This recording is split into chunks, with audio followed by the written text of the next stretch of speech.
نیوا میرا مرشد اچا اچیاں دے سنگ لائی صدقے جاواں ان اچیاں تو جنہ نیویاں نال نبھائی میرا مرشد سونا بھی ہنستے ہیں آپ کہ جن کے ہونٹوں پہ درود اور سلام آتے ہیں ان کے حصے میں مدینے کے پیام آتے ہیں۔ جنید بھائی دیکھیں کہ جن کے ہونٹوں پہ درود اور سلام آتے ہیں ان کے حصے میں مدینے کے پیام آتے ہیں۔ انبیاء اور رسولوں کی امامت کے لیے آج اقصا میں اماموں کے امام آتے ہیں۔ کہ انبیاء اور رسولوں کی امامت کے لیے آج اقصا میں اماموں کے امام آتے ہیں۔ اگر آپ کی طرف سے اشارہ ہو تو میں اسے پھر سے پڑھ دوں۔ آواز بہت اچھی نہیں ہے آج کل، مائک تو بہت اچھا ہے، آج کل ہم ہی لوگ خراب ہیں۔ کہ جن کے ہونٹوں پہ درود اور سلام آتے ہیں ان کے حصے میں مدینے کے پیام آتے ہیں۔ انبیاء اور رسولوں کی امامت کے لیے آج اقصا میں اماموں کے امام آتے ہیں۔ آج اقصا میں اماموں کے امام آتے ہیں۔ اعلیٰ حضرت سرکار کے کلام کو پڑھنے کا شرف حاصل کیا میرے بھائی نے۔ علامہ یاسین اختر مصباحی نے ایک موقع پر ارشاد فرمایا تھا کہ اعلیٰ حضرت سرکار نے اردو زبان میں نعتیہ شاعری کر کے اردو زبان کو مومن بنا دیا ہے۔ ایک عظیم الشان عاشق رسول نے ارشاد فرمایا تھا کہ اعلیٰ حضرت سرکار کی اردو نعتیہ شاعری کو اردو زبان میں درجہ امامت حاصل ہے۔ یہی وجہ ہے کہ پروفیسر ملک زادہ منظور نے کہا تھا کہ اگر اعلیٰ حضرت سرکار کو ہندوستان کا حسان نہ کہا جائے تو نعتیہ شاعری کے ساتھ انصاف نہیں ہو سکتا ہے۔ اللہ اس ذات کے کلام کو پڑھنے کی توفیق عطا فرمائے جن کا وجود عشق رسول میں تڑپنے والا تھا۔ اعلیٰ حضرت سرکار کی بارگاہ میں قاری صاحب اللہ ایک شاعر صاحب تھے، وہ تشریف لائے تو انہوں نے کہا حضور ایک شعر لکھ کے لایا ہوں، سن لیجئے۔ اعلیٰ حضرت سرکار نے ارشاد فرمایا کہ سناؤ، تو وہ کہنے لگے کہ شان یوسف جو گھٹی ہے تو اسی در سے گھٹی۔ اعلیٰ حضرت سرکار نے ارشاد فرمایا کہ اسی در سے کیا مراد ہے؟ تو انہوں نے کہا کہ حضور جب دنیا میں تشریف لائے تو سرکار کے سامنے سب کی عظمت کم ہو گئی۔ اعلیٰ حضرت سرکار نے ارشاد فرمایا کہ میرے حضور کسی کی شان کو گھٹانے کے لیے نہیں، سب کی شان کو بڑھانے کے لیے آئے ہیں۔ تو انہوں نے کہا حضور اس شعر کو ٹھیک کر دیجئے۔ اعلیٰ حضرت نے ارشاد فرمایا کہ تو نے کیا کہا؟ تو انہوں نے کہا کہ شان یوسف جو گھٹی ہے تو اسی در سے گھٹی۔ بریلی کا امام کہتا ہے کہہ دے میرے بھائی کہ شان یوسف جو بڑھی ہے تو اسی در سے بڑھی۔ شان یوسف جو بڑھی ہے تو اسی در سے بڑھی۔ اعلیٰ حضرت سرکار کی نعتیہ شاعری کی دھوم پوری دنیا میں مچی ہوئی ہے۔ اعلیٰ حضرت سرکار نے اردو زبان میں ایک طویل سلام لکھا ہے، سنو بدر صاحب، میں تو دوسری بار آیا ہوں، تیسری بار دیکھوں گا انشاءاللہ۔ اعلیٰ حضرت سرکار نے اردو زبان میں سب سے طویل سلام لکھا ہے۔ مصطفیٰ جان رحمت پہ لاکھوں سلام، شمع بزم ہدایت پہ لاکھوں سلام، اور دور و نزدیک کے سننے والے وہ کان، کان لالے کرامت پہ لاکھوں سلام۔ تو بدعقیدوں نے کہنا شروع کر دیا کہ بریلی کے مولانا کو کیا ہو گیا، کہتے ہیں ایک مرتبہ بھیجتے ہیں لاکھوں سلام۔ جب چاروں طرف سے آواز آنے لگی تو ایک آدمی نے کہا حضور یہ مدینے والے کی بارگاہ میں لاکھوں سلام کب تک بھیجتے رہے گے؟ تو اعلیٰ حضرت سرکار پر عشق رسول کا اس قدر غلبہ تھا کہ ارشاد فرماتے ہیں کہ کل میدان محشر میں اگر لب کشائی کا موقع ملا تو وہاں بھی یہی کہوں گا، مجھ سے خدمت کے قدسی کہیں ہاں رضا، مصطفیٰ جان رحمت پہ لاکھوں سلام۔ تو ہر موڑ پہ اعلیٰ حضرت سرکار نے اللہ کا شکر ہے کہ اپنے حضور کو یاد کیا ہے۔ میں تو ڈنکے کی چوٹ پہ کہتا ہوں کہ پورے ہندوستان میں جلسے محفلیں کرنے والے یہ کوئی اور نہیں، سب اعلیٰ حضرت کے شیدائی ہیں۔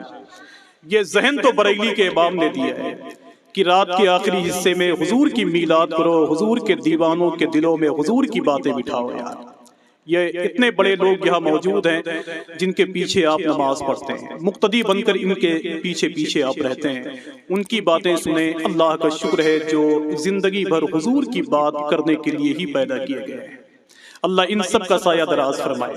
اب اگر علامہ جنید صاحب اللہ، علامہ عمران صاحب اللہ مجھے حکم دیں تو میں نعت کے ایک شعر پڑھوں، ابھی تک میں نے پڑھا نہیں ہے اور بہت دیر تک میں خاموش رہ نہیں پاتا ہوں۔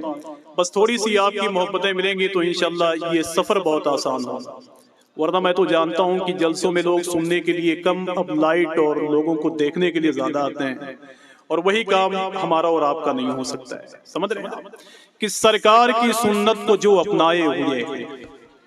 اب یہیں سے شروع کرنا چاہتا ہوں، اور جتنے لوگ یہاں بیٹھے ہوئے ہیں میں دیکھنا چاہتا ہوں کہ ان کی آواز کتنی اچھی ہے. میں تو دعا کرتا ہوں کہ جو لوگ بولتے ہیں اللہ ان کو سلامت رکھے، اور جو لوگ نہیں بولتے ہیں ان کو اللہ یہاں سے ہٹا دے، ان لوگوں کو بٹھا دے جن کی وجہ سے محفلیں کامیاب ہوتی ہیں.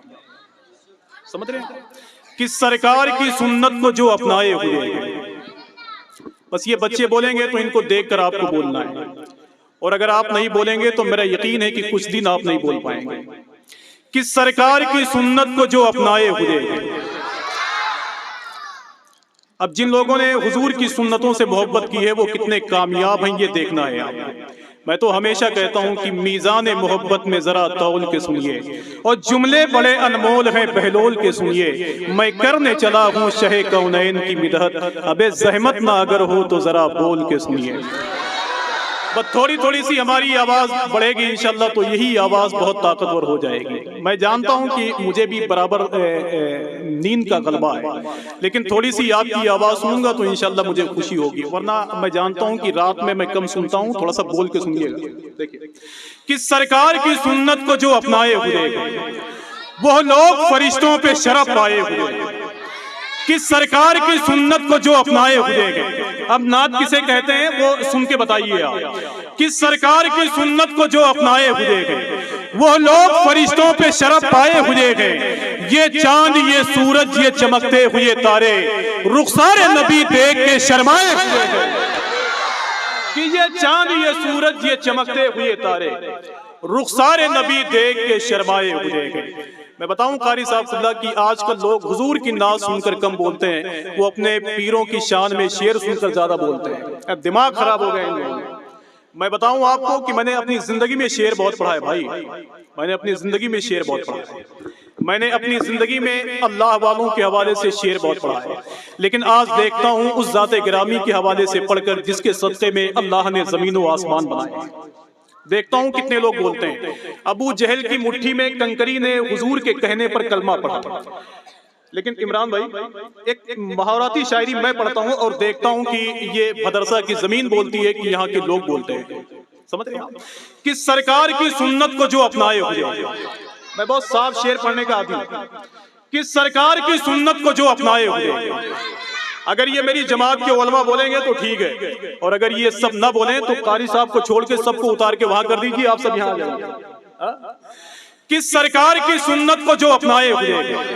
میں تو اللہ کا شکر ہے کہ جامعہ اسلامیہ میں بیٹھ کر میں آدھا گھنٹے نظامت کرتا ہوں روناہی میں. کہ سرکار کی سنت کو جو اپنائے ہوئے ہیں وہ لوگ فرشتوں پہ شرف پائے ہوئے ہیں. یہ چاند یہ سورج یہ چمکتے ہوئے تارے رخسار نبی دیکھ کے شرمائے ہوئے ہیں. اور اللہ کے محبوب کا اعجاز تو دیکھو، ابے پتھر بھی ابو جہل سے ٹکرائے ہوئے ہیں. کہ اللہ کے محبوب کا اعجاز تو دیکھو. کوئی ایک آدمی ایک نعرہ لگا سکتا ہے ماشاءاللہ حضور کی محبت میں؟ کوئی کھڑا ہو جائے ایک نعرہ لگائے. ماشاءاللہ کھڑے ہو کے لگاؤ ماشاءاللہ. سبحان اللہ.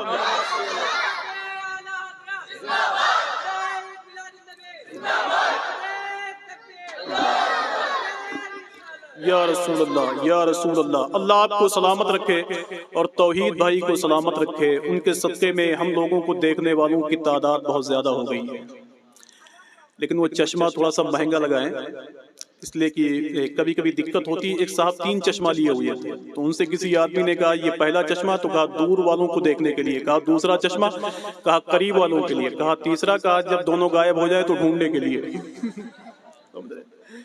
بس جن لوگوں نے لندن و پیرس دیکھا ہے، اگر ان لوگوں نے حضور کا شہر دیکھا ہوگا تو کیا کہیں گے. سنیں کہ سرکار کی سنت کو جو اپنائے ہوئے ہیں وہ لوگ فرشتوں پہ شرف پائے ہوئے ہیں. یہ چاند یہ سورج یہ چمکتے ہوئے تارے رخسار نبی دیکھ کے شرمائے ہوئے ہیں. اللہ کے محبوب کا اعجاز تو دیکھو، پتھر بھی ابو جہل سے ٹکرائے ہوئے ہیں. اور بہکا نہیں سکتی انہیں لندن کی بہاریں جو شہر مدینہ کی ہوا کھائے ہوئے ہیں. جو شہر مدینہ کی ہوا کھائے ہوئے ہیں، جو شہر مدینہ کی ہوا کھائے ہوئے ہیں۔ اللہ مدرسہ کی زمین کو سلامت رکھے، یہاں کے عاشقوں کو سلامت رکھے جو ہر سال حضور کو یاد کر کے حضور کی محفلیں آباد کرتے ہیں۔ جتنے لوگ یہاں بیٹھے ہوئے ہیں، اللہ اس محفل نور کے صدقے میں سب کے سیئات کو حسنات میں تبدیل فرمائے، آخرت کی تیاری کا جذبہ عطا فرمائے۔